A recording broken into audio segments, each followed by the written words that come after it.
Hello, it's Rachel. Today I'm discussing Tom Swift episode 7.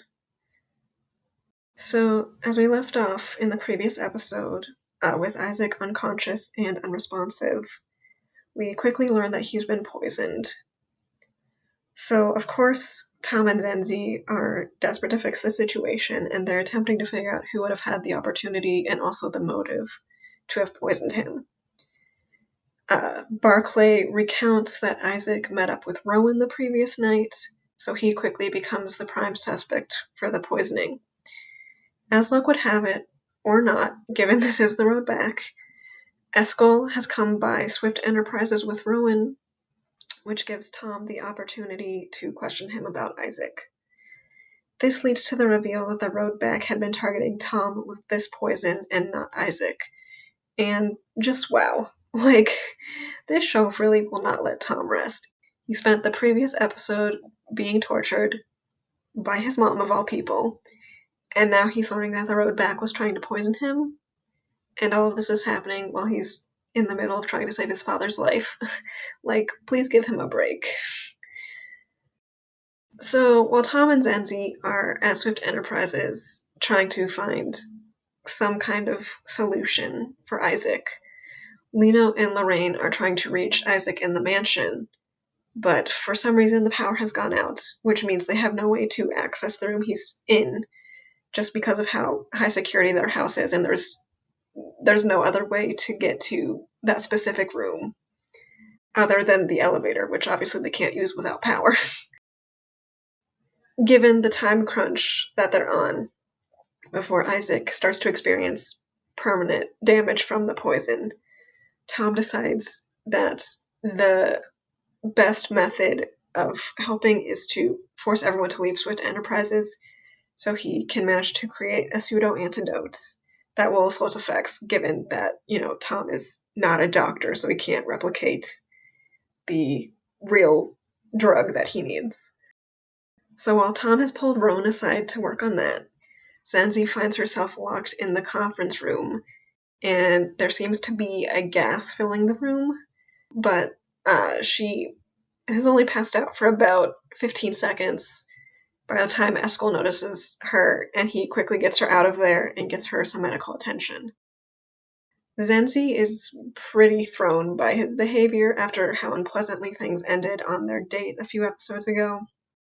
And when she voices her confusion and her hesitance to continue any kind of relationship with him, Eskel offers an apology as well as the book she had found in his briefcase during their date, and he quickly makes some markings inside the book before he hands it to her, which Zenzi quickly picks up as a code. So this is really interesting, because if Eskel is purposefully giving clues to Zenzi and helping her, that means he doesn't fully support the Roadback's meddling with Tom. And it also means that he is not in a high enough position to give some kind of command to stop whatever the Roadback is trying to do with Tom. This also brings about the question as to whether he's always been on the side of the Roadback, or whether these feelings he's developing for Zenzi have sparked these doubts. Either way, being completely honest, I don't like him that much. I begrudgingly have to give him props for saving Zenzi's life, but I don't trust him that much. But I do think there's a decent chance he might put himself in danger and or potentially sacrifice himself for Zenzi's safety in one of these last 3 episodes. So while that's happening with Zenzi, Tom and Rowan finish up this pseudo-antidote, and when Rowan finds himself alone with the serum, he adds his blood, which he is only able to do since he has an override code for Barclay. So that's a little bit scary. I have no idea how Rowan would have a code to override Tom for Tom's literal creation. This is Tom's AI that he built that no one has access to outside of the people Tom trusts. It's crazy that Rowan was able to do that. And it makes me wonder if it's something left over from the spyware that the Roadback had on Tom's phone. Because otherwise, I don't understand how he managed to do that. But returning to Lino and Lorraine as they were trying to get to Isaac, he ends up realizing that he's able to pry the elevator door open, and they quickly get in the elevator, get their way down to Isaac, and they manage to reach him a few brief moments before Tom's concoction arrives. So throughout the episode, while Isaac has been in this comatose state, he's been having flashbacks of his time with the Swifts. And so we basically just saw how his connection with Tom formed.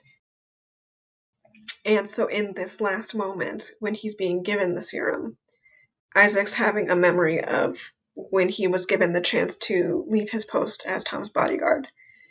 But he chooses to stay. The last thing he thinks of as he's waking up is Zenzi's plea for him to stay, and just, woo, that's a lot. And then Zenzi's relief, because she's there pretty much immediately, her relief at seeing Isaac awake.